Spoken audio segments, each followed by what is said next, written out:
आज जिस गंगा नदी के दर्शन हमें बड़ी सरलता से हो जाते हैं, उन्हें स्वर्ग से धरती पर लाना इतना आसान नहीं था। जब 3 पीढ़ियों ने अपना पूरा जीवन कठिन तपस्या में लगा दिया, तब कहीं जाकर माँ गंगा का स्वर्ग से धरती पर आगमन हुआ।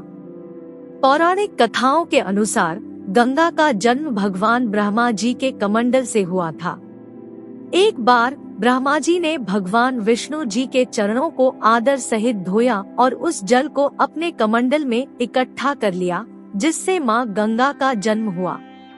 इस तरह गंगा का जन्म विष्णु जी के चरणों से हुआ है और इसीलिए उन्हें विष्णुपदी भी कहा जाता है। ये तो थी माँ गंगा के जन्म की कहानी। अब जानते हैं कि माँ गंगा स्वर्ग से धरती पर कैसे आईं।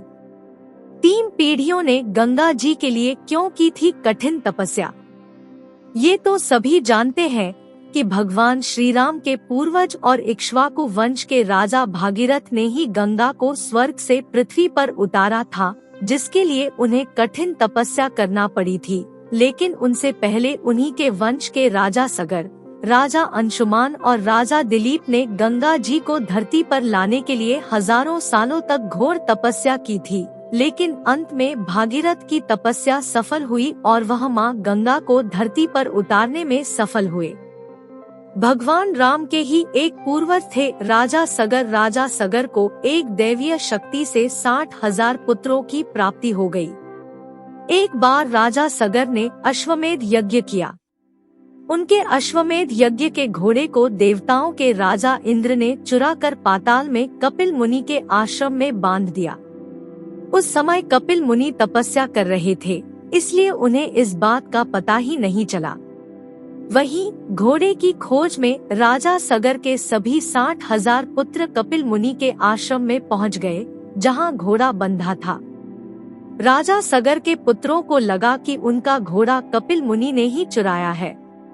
ये सोचकर उन सभी ने गुस्से में आकर मुनि पर आक्रमण कर दिया, जिससे कपिल मुनि की आंखें खुल गई और उन्होंने राजा सगर के पुत्रों को गुस्से से देखा, जिससे सभी 60,000 पुत्र वहीं जलकर भस्म हो गए। राजा सगर के पौत्र अंशुमान बच गए और फिर उन्होंने शून्य ने कपिल मुनि के पास जाकर क्षमा मांगी और अपने चाचाओं की आत्मा की शांति का उपाय पूछा, जिस पर मुनि ने कहा कि अगर पवित्र गंगा का जल उनके चाचाओं पर पड़ेगा तो उनकी आत्मा को शांति मिल जाएगी। इसके लिए पहले राजा सगर, फिर राजा अंशुमान और फिर राजा अंशुमान के पुत्र दिलीप, इन सभी ने कठिन तपस्या कर माँ गंगा को प्रसन्न करने की कोशिश की, लेकिन वे सभी सफल नहीं हुए और अपने प्राण त्याग दिए। तब राजा दिलीप के पुत्र भागीरथ ने प्रतिज्ञा की कि वे गंगा को धरती पर जरूर लाएंगे। आखिरकार भागीरथ की तपस्या हुई सफल, मिला वरदान। आखिरकार भागीरथ ने अपनी घोर तपस्या से ब्रह्मा जी को प्रसन्न कर ही लिया और उनसे गंगा जी को पृथ्वी पर भेजने का वरदान मांगा। भागीरथ की तपस्या से प्रसन्न होकर ब्रह्मा जी ने कहा कि हे राजन, तुम गंगा को पृथ्वी पर लाना चाहते हो, लेकिन क्या तुमने पृथ्वी से पूछा कि क्या वह गंगा के भार और वेग को संभाल पाएगी? ब्रह्मा जी ने भागीरथ को बताया कि गंगा की बेहद तेज रफ्तार और उसके भार को सहन करने की शक्ति केवल भगवान शिव में है, इसलिए उन्हें इसके लिए भगवान शिव से मदद मांगनी होगी। फिर क्या था, भागीरथ ने भगवान शिव को भी प्रसन्न करने के लिए कठिन तपस्या शुरू कर दी और आखिरकार उन्हें भी प्रसन्न कर लिया। भगवान शिव अपनी जटाओं को फैलाकर खड़े हो गए और तब ब्रह्मा जी ने अपने कमंडल से गंगा को पृथ्वी पर आने के लिए छोड़ दिया।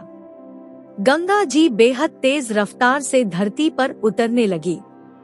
कहते हैं कि तब गंगा जी को अहंकार आ गया था और उन्होंने सोचा कि भला कौन है जो मेरे वेग को सहन कर सके। भगवान शिव ने जान ली गंगा जी के मन की बात। गंगा जी ने ये तय किया कि वह अपनी पूरी रफ्तार से पृथ्वी पर गिरेंगी और सब कुछ बहा देंगी। लेकिन गंगा जी के मन की ये बात भगवान शिव को पता चल गई और उन्होंने गंगा जी की धारा को अपनी जटाओं में समेट लिया और जटाएं बांध ली। इससे गंगा जी भगवान शिव की जटाओं से बाहर ही नहीं निकल पाई। तब भागीरथ की प्रार्थना पर भगवान शिव ने अपनी जटाओं से गंगा की छोटी छोटी धाराओं को ही बाहर निकलने दिया। शिवजी की जटाओं से छूटकर गंगा जी हिमालय की घाटियों में मैदान की तरफ मुड़ी। उन्होंने पाताल लोक में जाकर राजा सगर के सभी पुत्रों को मोक्ष दे दिया और इस तरह मां गंगा का धरती पर आगमन हुआ। कठिन तपस्या की दम पर कुछ भी पाया जा सकता है। भागीरथ ने ये साबित कर दिया कि कठिन तपस्या की दम पर कुछ भी पाया जा सकता है। भागीरथ के कठिन प्रयासों से गंगा इस धरती पर आ सकी, इसीलिए गंगा को भागीरथी भी कहा जाता है। धरती पर गंगा ही एकमात्र ऐसी नदी है जो तीनों लोकों यानी स्वर्ग, पृथ्वी और पाताल लोक में बहती है। इसलिए गंगा को त्रिपथगा यानी तीनों लोकों में बहने वाली नदी कहा जाता है। हिमालय से निकलकर गंगा 12 धाराओं में बंट जाती है, जिनमें मंदाकिनी, भागीरथी, धौली गंगा और अलकनंदा प्रमुख है। जाने अनजाने होने वाले पापों को धोने का अवसर है गंगा दशहरा। गंगा नदी की प्रमुख धारा भागीरथी है, जो कुमाऊं में हिमालय के गोमुख नाम के स्थान पर गंगोत्री हिमनद से निकलती है। धार्मिक शास्त्रों के अनुसार गंगा दशहरा पर मां गंगा की पूजा करने से उनकी असीम कृपा प्राप्त होती है। इंसान जाने अनजाने न जाने कितने पाप करता है। इन सभी पापों से मुक्ति पाने का सबसे अच्छा अवसर गंगा दशहरा का दिन माना जाता है। कहते हैं कि इस दिन गंगा में डुबकी लगाने से 10 पापों से मुक्ति मिल जाती है और इसीलिए इस तिथि को गंगा दशहरा कहा जाता है। उम्मीद है कि आपको ये जानकारी पसंद आई होगी।